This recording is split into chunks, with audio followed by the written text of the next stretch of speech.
বামপন্থী ধর্মনিরপেক্ষ শক্তির পক্ষে যারা প্রার্থী তারা যদি বিজয়ী হতে পারে, আগামী দিনে 100 দিনের কাজকে 200 দিন করা, 26,000 টাকা ন্যূনতম অসংগঠিত শ্রমিকদের মজুরির ব্যবস্থা করা,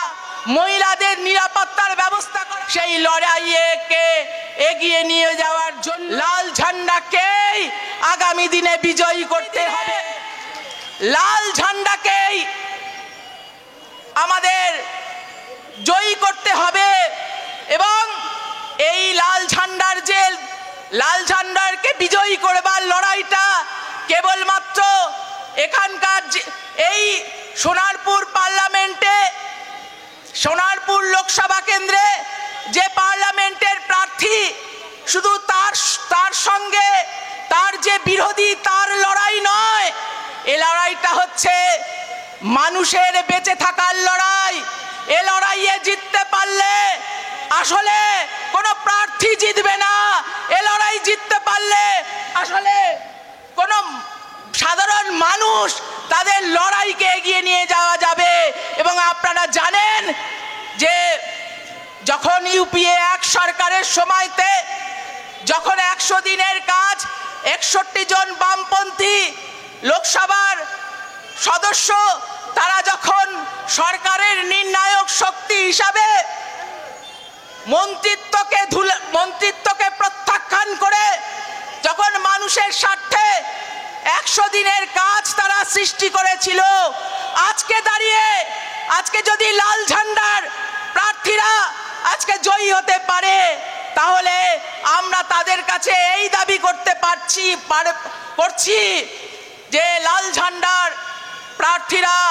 জয়ী হয়ে এই 100 দিনের কাজকে তারা 200 দিন করবে এবং এই রেগার যে মজুরি, সেই মজুরি বর্তমানের যে বাজার আছে সেই বাজারের সঙ্গে সামঞ্জস্য রেখে সেই মজুরি নির্ধারণ করা হবে। অসংগঠিত শ্রমিকদের কমপক্ষে 26,000 টাকা দেওয়ার ব্যবস্থা করতে হবে, এই দাবি আমরা আজকের সভা থেকে করছি। যদি এখানকার যদি বামপন্থী ধর্মনিরপেক্ষ শক্তির পক্ষের যারা প্রার্থী তারা যদি বিজয়ী হতে পারে তাহলে আগামী দিনে 100 দিনের কাজকে 200 দিন করা, মজুরি বাড়ানো, 26,000 টাকা ন্যূনতম অসংগঠিত শ্রমিকদের মজুরির ব্যবস্থা করা এবং যে সমস্ত প্রতিষ্ঠানগুলো সরকারি প্রতিষ্ঠানগুলো আজকে জলের দরে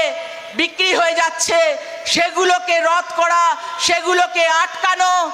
খাদ্য সুরক্ষার ব্যবস্থা করা, মহিলাদের নিরাপত্তার ব্যবস্থা করা,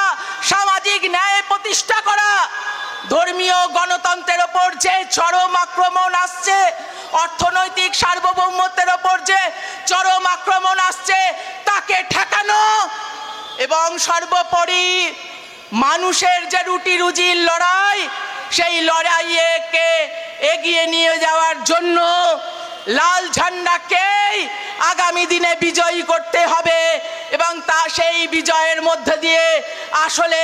মানুষের জয় হবে, কোনো প্রার্থীর জয় হবে না। আপনারা সোনারপুরের শুভবুদ্ধি সম্পন্ন সচেতন সংগ্রামী জনগণ, আমি শুভবুদ্ধি সম্পন্ন সচেতন সংগ্রামী সোনারপুর তৎসংলগ্ন এলাকার সমস্ত মানুষের কাছে এই আহ্বান জানাবো যে এটা কোনো প্রার্থীর লড়াই নয়, এটা আসলে মানুষের লড়াই। এই লড়াইয়ে যদি আমরা জিততে পারি আসলে মানুষ জিতবে, কোনো প্রার্থী জিতবে না